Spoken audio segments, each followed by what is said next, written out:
Been focused on the siege going on in Kensington. qui avait quitté Alger cette nuit pour se... 납치됐던 승무원 21명이 모두 구출됐습니다.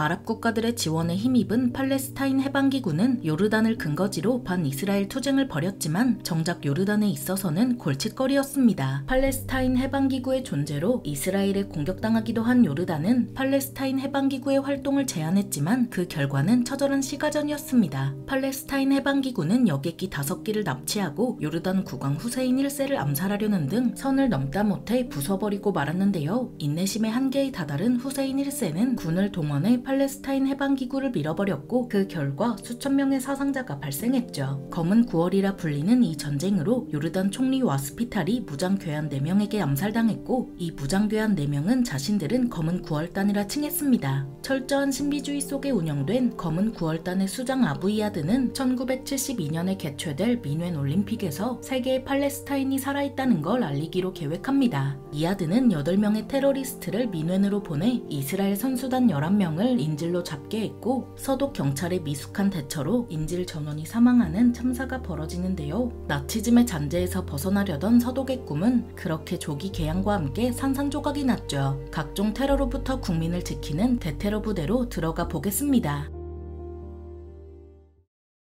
2차 대전 말 독일 공군에 징집된 15살 소년 울리히 베게너는 미국 포로 수용소에서 포로로 잡혀있다가 2차 대전이 끝나자 귀향했습니다. 하지만 그의 고향인 브란덴부르크는 독일이 동독과 서독으로 나뉘면서 동독으로 넘어갔는데요. 1950년대 초 베게너는 반체제 팸플릿을 불법 배포한 혐의로 체포돼 1년 동안 옥살이했죠. 옥살이를 마친 베게너는 1952년에 서독으로 넘어가 군 장교 후보학교 입학시험을 치렀습니다. 장교가 된 베게너는 가까운 SAS는 물론 저 멀리 떨어진 이스라엘 특수부대 사이렛 메트칼과도 교류하면서 경험을 쌓았습니다. 1972년 당시 국경수비대 연락 참모였던 베게너는 위넨 올림픽 참사에서 경찰의 한계를 뼈저리게 느끼는데요. 서독은 민간인 대상으로 군을 투입하는 걸 헌법으로 제한해서 군 저격수조차 현장에 투입할 수 없었지만 막상 사건을 맡은 경찰에는 저격수는커녕 특공대조차 없었고 사격에 자신 있는 경찰관들을 차출하는 수밖에 없었죠. 이런 사태에 대해 훈련받지 못한 경찰은 방송에 작전 중인 경찰관들을 그대로 노출하거나 작전 직전 멋대로 현장에서 이탈하는 등 미숙한 모습을 보였습니다. 그 결과 경찰관 1명과 인질 전원이 사망하는 전례 없는 참사로 이어졌습니다.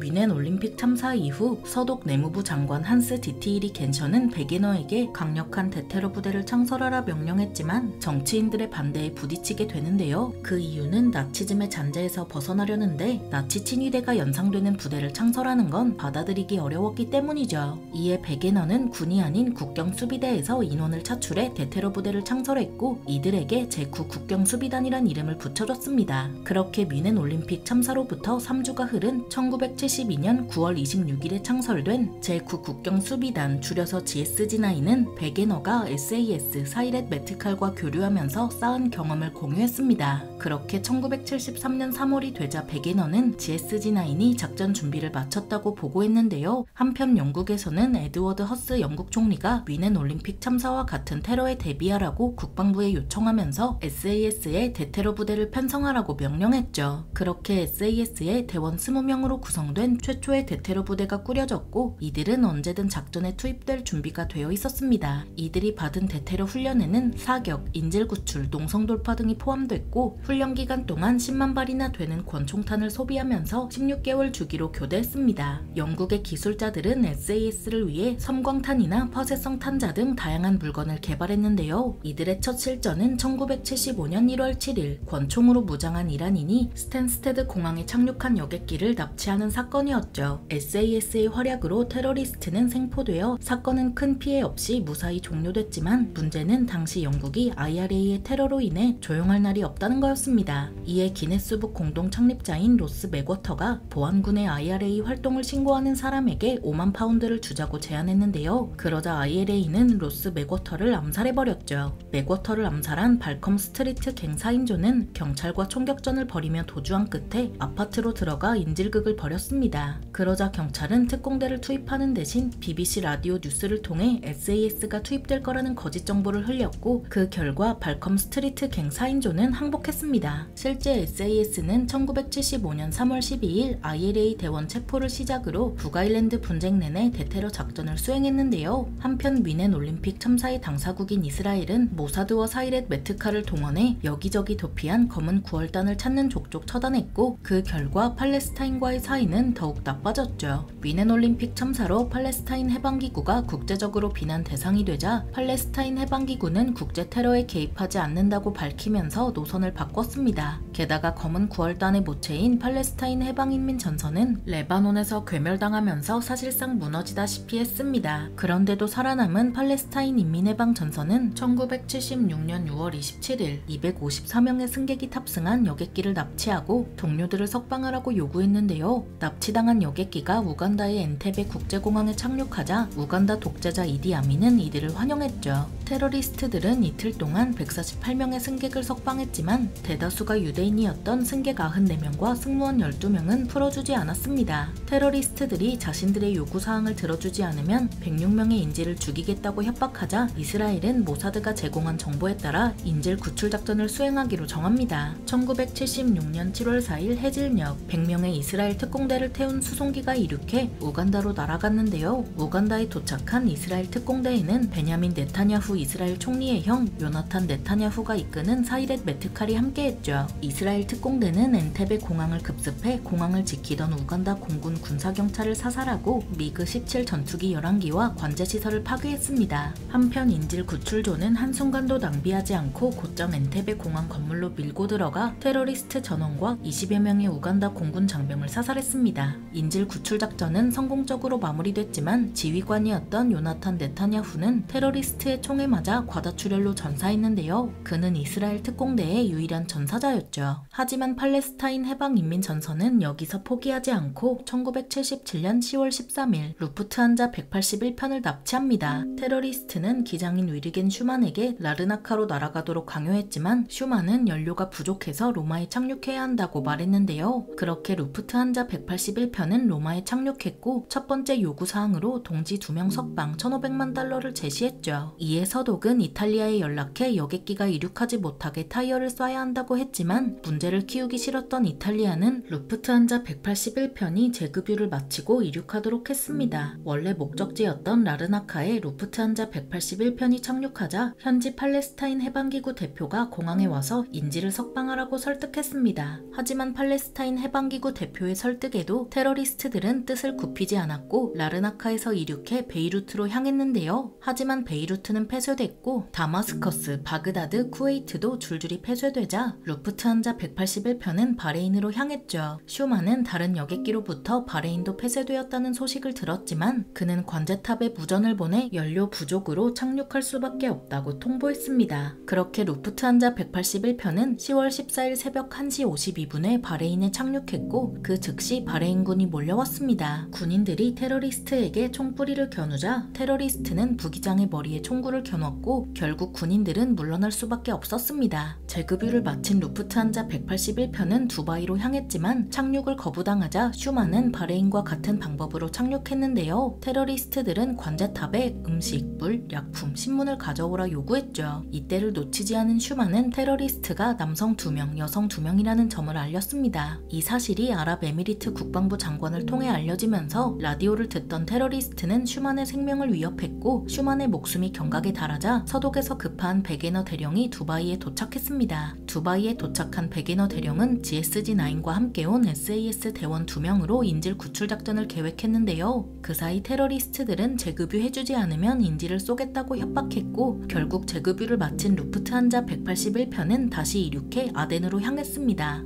아덴공항은 폐쇄됐지만 루프트한자 181편은 이를 무시하고 근처 비포장 모래밭에 착륙했습니다. 이러다 루프트한자 181편이 공중 폭발하겠다 여긴 슈만은 테러리스트들을 설득해 밖으로 나가서 바퀴와 엔진을 확인했는데요. 바퀴가 손상된 걸 확인한 슈만은 루프트한자 181편의 이륙을 최대한 막았지만 결국 분노한 테러리스트에게 처형당했죠. 충격과 공포를 뒤로한 부기장은 하는 수 없이 루프트한자 181편을 이륙시켜 모가디슈로 향했습니다. 루프트한자 181편이 모가디슈에 착륙하자 소말리아군이 포위했고 슈만의 시신은 활주로에 버려졌습니다. 초조해진 테러리스트들은 10월 17일 16시까지 동지를 석방하지 않으면 루프트한자 181편을 폭파하겠다고 협박했습니다. 그러자 서독은 요구사항을 들어주겠다며 시간을 벌었고 그 사이 베게너 대령과 인질 구출팀은 모가디슈로 날아와 인질 구출 작전을 준비했는데요. 그렇게 1977년 10월 18일 새벽 2시 마법의 불꽃 작전을 개시했죠. 소말리아군이 60m 앞에서 폭발을 일으키자 테러리스트들이 조종석으로 몰려들었고 SAS 대원 2명이 다가와 섬광탄을 터뜨려 테러리스트들을 혼비백산하게 했습니다. 곧바로 검은 사다리를 놓고 기내로 진입한 GSG-9은 테러리스트들과 총격전을 벌인 끝에 5분 만에 전원 제압했습니다. 단 한 명의 사망자도 없이 마법의 불꽃 작전이 성공하자 GSG-9과 베게너 대령은 일약 유명 인사가 됐고 GSG-9의 지원율도 급증했는데요. 작전에 동참한 SAS 대원 2명은 섬광탄을 실전에서 사용해보는 수확을 얻은 동시에 GSG-9의 기관단총 MP5에도 주목했죠. 1964년 개발되어 1966년부터 생산된 MP5는 서독경찰과 국경수비대에 납품됐지만 문제는 비싼 가격이었습니다. 하지만 마법의 불꽃 작전에서 MP5의 성능을 확인한 SAS는 제식 기관단총으로 스털링 기관단총과 MP5를 두고 고민한 끝에 MP5를 선택했습니다. 마법의 불꽃 작전은 성공했지만 세계는 여전히 혼란스러웠고 영국에도 위협이 다가오고 있었습니다. 과연 영국에 다가오는 위협으로부터 SAS는 국민을 지킬 수 있을까요?